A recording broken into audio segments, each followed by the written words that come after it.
my channel The Certain Girl Vlog. This is Divya Srivastava. जय माता दी to everyone. So आज है नवरात्रि का डे 7 माँ कालरात्रि के नाम. So पहले हम कथा उनकी सुन लेते हैं. कथा सुनाने से पहले आज मैं आपको बता दूं, आज है जो अष्टमी करते हैं उनके लिए आज लास्ट नवरात्रा है. कल उनकी अष्टमी हो जाएगी, उनकी पूजा हो जाएगी, उनका उद्यापन हो जाएगा. उसके बाद उनके नवरात्रे तो ख़त्म हो जाएंगे. अगर मेरी नवमी होती है, मेरी नौमी होती है तो मेरा कल लास्ट है. सो आइए पहले हम कथा सुन लेते हैं, फिर उसके बाद हम जयकारा लगाएंगे. आइए. जय माता दी. माँ दुर्गा जी की 7वीं शक्ति कालरात्रि के नाम से जानी जाती है. इनके शरीर का रंग घने अंधकार की तरह एकदम काला है. सिर के बाल बिखरे हुए हैं. गले में विद्युत की तरह चमकने वाली माला है. इनके 3 नेत्र हैं. ये तीनों नेत्र ब्रह्मांड के सदृश गोल हैं.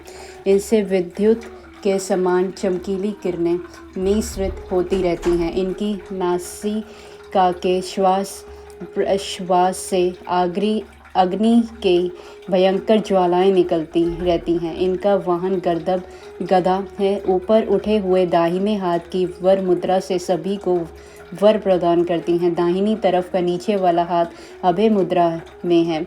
बाईं तरफ के ऊपर वाले हाथ में लोहे का कांटा तथा नीचे वाले हाथ में खड़ग कट्टार है. माँ कालरात्रि का स्वरूप देखने में अत्यंत भयानक है, लेकिन ये सदैव शुभ फल ही देने वाली है. इसी कारण इनका एक नाम शुभंकरी भी है. अतः इनसे भक्तों को किसी प्रकार भी भयभीत अथवा आतंकित होने की आवश्यकता नहीं है. दुर्गा पूजा के 7वें दिन माँ कालरात्रि की उपासना का विधान है. इस दिन साधक का मन सहस्त्रनार चक्र में स्थित रहता है.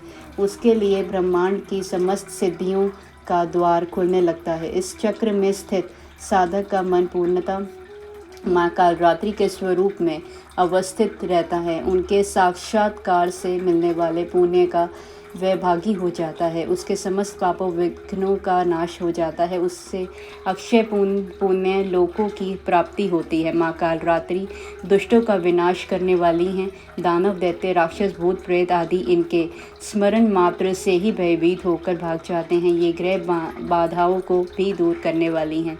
इनके उपासक को अग्नि भय, जल भय, जंतु भय, शत्रु भय, रात्रि भय आदि कभी नहीं होते. इनकी कृपा से वह सर्वथा भय मुक्त हो जाता है. माँ कालरात्रि के स्वरूप विग्रह को अपने हृदय में अवस्थित करके मनुष्य को एकनिष्ठ भाव से उनकी उपासना करनी चाहिए. यम नियम संयम का उसे पूर्ण पालन करना चाहिए. मन वचन काया की पवित्रता रखनी चाहिए. वह शुभंकरी देवी हैं. उनकी उपासना से होने वाले शुभों की गणना नहीं की जा सकती. हमें निरंतर उनका स्मरण, ध्यान और पूजा करनी चाहिए. जय माता दी. तो ये थी माँ कालरात्रि की कथा जो हमने अभी डिटेल में जानी. अब जाने से पहले हम पहले जयकारा लगा दें. जयकारा शेरा वाली दा बोल, सच्चे दरबार की जय. माई मेरी सच्चियाँ जोता वाली माता तेरी सदा ही जय. बस कल मिलते हैं. जिनकी अष्टमी है उनके लिए आज लास्ट नवरात्रा है. सच्चे दिल से माता रानी का जयकारा लगाइएगा.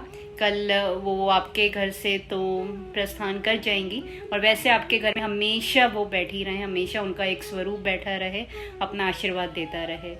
कल मिलते हैं 8वीं कथा के बारे में, महागौरी की कथा के बारे में मैं आपको डिटेल में बताऊंगी.